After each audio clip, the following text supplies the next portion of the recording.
Hello दोस्तों। तो उत्तर पाठशाला में एक बार फिर से आपका बहुत बहुत स्वागत है। और आज हम बात करेंगे दोस्तों 18 अगस्त के उत्तराखंड के सभी महत्वपूर्ण करंट अफेयर्स के बारे में। हम जानेंगे उत्तराखंड संस्कृत शिक्षा परिषद का परिणाम जो है वो घोषित हो गया है दोस्तों। उत्तराखंड क्रिकेट टीम के कोच ने प्रेस वार्ता में क्या कुछ कहा है और राज्य में मौसम के बारे में क्या नया अलर्ट है, और इसके साथ ही सभी महत्वपूर्ण करंट अफेयर्स का हम अध्ययन करेंगे जो कि 18 अगस्त से रिलेटेड है और प्रत्येक प्रकार की राज्य स्तरीय परीक्षाओं हेतु बहुत ही महत्वपूर्ण है। चलिए शुरू करते हैं। तो यहाँ पे देखिए, उत्तराखंड के कोच जो मुख्य कोच बने उत्तराखंड सीनियर पुरुष टीम के, वसीम जाफर। तो वसीम जाफर का जो बयान है दोस्तों वो क्या है कि उत्तराखंड क्रिकेट टीम को मैंने देखा है, उनके खिलाफ मैं खेला भी हूँ। यहाँ के खिलाड़ियों में टैलेंट बहुत है लेकिन अनुभव और आत्मविश्वास की कमी है। जैसे जैसे खिलाड़ी खेलते जाएंगे वो सीखते जाएंगे। तो ये किसने कहा है? मुख्य कोच वसीम जाफर ने। तो जून के समय इनकी नियुक्ति हुई थी दोस्तों वसीम जाफर की, तब भी हमने एक करंट अफेयर जो है कवर किया था। तो उत्तराखंड के मुख्य कोच कौन है? वसीम जाफर। तो ये पहली बार जब उत्तराखंड पहुंचे हैं अभी और इन्होंने प्रेस वार्ता की है तो उसमें उन्होंने ये बयान दिया है दोस्तों। अब चूंकि आपको पता है कि उत्तराखंड की जो क्रिकेट टीम है बीसीसीआई द्वारा उसको मान्यता दे दी गई है, तो ये उत्तराखंड क्रिकेट टीम का लोगो है cricket association of Uttarakhand. Cricket association of Uttarakhand. तो देख लीजिए, उत्तराखंड इंडिया की अब टीम CAU जो कि 2000 में इस्टेब्लिश हुई थी और 2019 में इसको बीसीसीआई के साथ एफिलिएशन मिला था। तो अब ये किसके साथ है? BCCI, board of control for cricket in India. तो देहरादून में इसका हेडक्वार्टर है दोस्तों, रायपुर में इसका हेडक्वार्टर है, रायपुर देहरादून में इसका हेडक्वार्टर है। जोत सिंह गुनसोला इसके प्रेसिडेंट हैं, महिम वर्मा सेक्रेटरी और वसीम जाफर मुख्य कोच हैं। तो याद रखना है आपको, क्रिकेट एसोसिएशन ऑफ उत्तराखंड 2000 में ये फाउंड हुआ था, स्टैब्लिश हुआ था और 2019 में जाकर के इसको बीसीसीआई की मान्यता प्राप्त हुई है। चलिए, मौसम विभाग की बात की जाए तो पिथौरागढ़, बागेश्वर और चमोली, पिथौरागढ़, बागेश्वर, चमोली 3 जिलों में 18 और 19 अगस्त को 2 दिन का भारी बारिश का रेड अलर्ट है दोस्तों। उसके साथ ही देहरादून सहित 7 जिलों में ऑरेंज अलर्ट दिया गया है और प्रदेश में बारिश का जो सिलसिला है वो अगले 3-4 दिन तक जारी रहेगा और पर्वतीय जिलों में इसमें भारी बारिश हो सकती है। 18 और 19 अगस्त की बात की जाए दोस्तों तो पिथौरागढ़, बागेश्वर और चमोली जिलों में कुछ स्थानों पर तीव्र दौर के साथ भारी से बहुत भारी बारिश हो सकती है। और 18 अगस्त को देहरादून, नैनीताल, उधमसिंह नगर, चंपावत, हरिद्वार, पौड़ी और टिहरी जिलों में भी कहीं कहीं तेज बारिश हो सकती है। चलिए, एक और नया मामला जो है वो सामने आया है दोस्तों। शिक्षकों की वर्षों से लंबित पुरानी पेंशन योजना और चयन प्रोन्नत वेतनमान पर अब एक इंक्रीमेंट के मसले का हल जल्द निकलने की उम्मीद बंधी है। तो हुआ क्या, सोमवार को राजकीय शिक्षक संघ की प्रांतीय कार्यकारिणी की बैठक हुई। किसके साथ?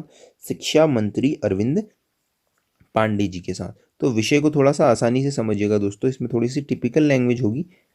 हुआ क्या है, जब इनकी मीटिंग हुई तो उसमें क्या हुआ, ध्यान से सुनिएगा। 2003 में विज्ञप्ति निकाली गई थी, 2005 में शिक्षकों की भर्ती हुई थी। ध्यान से सुनिएगा, 2003 में विज्ञप्ति आई, 2005 में शिक्षकों की भर्ती हुई। अब जो शिक्षकों की भर्ती की प्रक्रिया है ये लगभग नवंबर तक चली और अक्टूबर में क्या हुआ, सरकार ने, ध्यान से सुनिएगा, अक्टूबर में सरकार ने क्या किया, पुरानी लाभकारी पेंशन योजना को हटा करके अंशदायी पेंशन योजना लागू कर दी। मतलब जो हम कहते हैं कि 2005 के बाद सरकारी नौकरी में पेंशन नहीं मिलती, वो यहाँ अक्टूबर से शुरू किया। अब जो नवंबर में भर्ती हुए शिक्षक हैं उनको भी इसी क्राइटेरिया में रखा गया और उनको पेंशन का लाभ नहीं मिलेगा। तो इसके बाद क्या हुआ दोस्तों, हाईकोर्ट में ये मामला गया और हाईकोर्ट में शिक्षक वर्ग ये जीत गया। और शिक्षक वर्ग जब ये जीत गया तो क्या हुआ, शिक्षकों के जीतने के बाद इस मामले में जो कि राज्य सरकार है वो कहाँ पहुंची, सुप्रीम कोर्ट पहुंची है। अब सुप्रीम कोर्ट में जो मामला डाला गया है उसके बारे में अरविंद पांडे जी ने बयान दिया है कि वो बात करेंगे और सुप्रीम कोर्ट में ये मामला खारिज कर देंगे। यानी कि जो शिक्षक इस 2003 की विज्ञप्ति में भर्ती हुए हैं उनको पेंशन दी जाएगी, ये है पूरा मामला। इसके साथ साथ और क्या बातें हुई दोस्तों, तबादला सत्र शून्य रहेगा। ध्यान से सुनिएगा, इस बार का जो तबादला सत्र है वो कैसा रहेगा, शून्य सत्र रहेगा। किसी भी जगह में शून्य सत्र का मतलब उस टाइम पे उस जगह पे कोई काम नहीं हुआ। कोई भी फील्ड अगर शून्य सत्र घोषित होता है, चाहे वो बैंकिंग सेक्टर का हो, चाहे एजुकेशन सेक्टर का हो, इसका मतलब उस वर्ष वहाँ कोई भी काम नहीं हुआ होगा।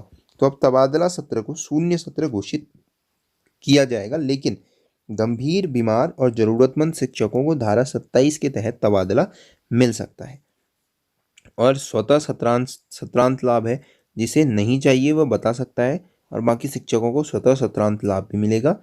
शिक्षकों को यात्रा अवकाश की सुविधा पर फिलहाल कोई निर्णय नहीं लिया गया है। और प्रमोशन से वंचित भूगोल के शिक्षकों के मामले में हाईकोर्ट के आदेश की सत्यापित कॉपी मिलने के बाद कार्यवाही हो जाएगी। और शारीरिक शिक्षा को भी विषय के रूप में शामिल करने पर बात किया जा रहा है नई शिक्षा नीति के अनुसार। चलिए बात की जाए उत्तराखंड संस्कृत शिक्षा परिषद, उत्तराखंड संस्कृत एजुकेशन बोर्ड की, तो उसका रिजल्ट जो है वो आ चुका है दोस्तों। पूर्व मध्यमा द्वितीय, यानी कि जिसको हम हाई स्कूल 10th कहते हैं हिंदी में, उसको संस्कृत स्कूलों में कहा जाता है पूर्व मध्यमा द्वितीय। और इंटर 12th यानी कि उत्तर मध्यमा, इसको हम नॉर्मली कहते हैं उत्तर मध्यमा, इन दोनों का रिजल्ट जो है वो आ गया है दोस्तों। और इस बार रिजल्ट भी काफ़ी अच्छा रहा है। हाई स्कूल का रिजल्ट है 98.47, और इस बार वो पिछले बार से 1.5% ज़्यादा है। और 12वीं का रिजल्ट कितना है, 97.08% है, जो पिछले साल के मुकाबले 2% ज़्यादा है। बात की जाए 10वीं में टॉपर की, तो पौड़ी गढ़वाल के अनुराग बडोला टॉपर रहे हैं 89% के साथ। और इंटरमीडिएट में प्रथम स्थान पर हर्षित जोशी रहे हैं 93% के साथ। तो दोस्तों बहुत ज़्यादा स्टूडेंट इसके अंदर होते नहीं हैं, लिमिटेड स्टूडेंट्स के अंदर एग्ज़ाम देते हैं उत्तराखंड के अंदर। अगर आपको पता हो उत्तराखंड की दूसरी जो राजभाषा है वो कौन सी है, संस्कृत है दोस्तों। हिंदी और संस्कृत है। तो संस्कृत जो है दोस्तों, इसी के ऊपर काम किया गया था। और ये काम मेनली कहा जाए तो वैसे भुवन चंद्र खंडूड़ी जी के समय से माना जाता है, पर इस पर सबसे ज़्यादा काम निशंक, जो अभी हमारे एजुकेशन मिनिस्टर हैं निशंक, उन्हीं के समय पे हुआ था। अब देखिए, सीमा सड़क संगठन बीआरओ ने उत्तराखंड के पिथौरागढ़ जिले में हाल की बाढ़ एवं भूस्खलन से प्रभावित हुए करीब 20 गांवों को राहत प्रदान करते हुए जौलजीबी और मुंशारी सेक्टर को जोड़ने वाली एक 180 फुट लंबी पुल बना दी है। तो एक वैली ब्रिज बनाई गई है, एक वैली पुल बनाई गई है। ये मैंने आपको करंट अफेयर में बताया है क्या होता है वैली ब्रिज। तो वो बनाया गया है दोस्तों 20 गांवों को जोड़ने के लिए, 20 गांवों को राहत देगा ये जौलजीबी और मुंशारी का। किसने बनाया है, बीआरओ ने बनाया है। बीआरओ बॉर्डर रोड ऑर्गेनाइजेशन, इसी ने रिसेंटली लिम्पियाधुरा वाली जो रोड है वो भी बनाई थी दोस्तों, लिपुलेख वाली। और अधिकारियों ने 27 जुलाई को जिले के जौलजीबी सेक्टर में बादल फटने के बाद जो हुआ था, उसके बाद इस रोड पर काम शुरू किया था दोस्तों। तो काफ़ी जल्दी ये रोड बना दी गई है और ये पुल बना दिया गया है, और काफ़ी अच्छा काम बीआरओ ने किया है दोस्तों। तो ये थे आज के सभी महत्वपूर्ण करंट अफेयर दोस्तों। आशा है आपको वीडियो पसंद आई है। पसंद आई है तो लाइक करें, शेयर करें, सब्सक्राइब करें। ट्विटर, इंस्टा, फेसबुक, व्हाट्सएप और साथ में टेलीग्राम से जुड़ने के लिए आप डिस्क्रिप्शन बॉक्स को चेक कर सकते हैं, जिसमें सभी लिंक दिए हुए हैं दोस्तों। अगर आप चैनल पर नए हैं तो सब्सक्राइब करें, बेल आइकन को प्रेस करें और ऑल नोटिफिकेशन को ऑन कर लें। और याद रखिएगा दोस्तों, लाइक का बटन जरूर दबाइएगा। So thank you, till next video.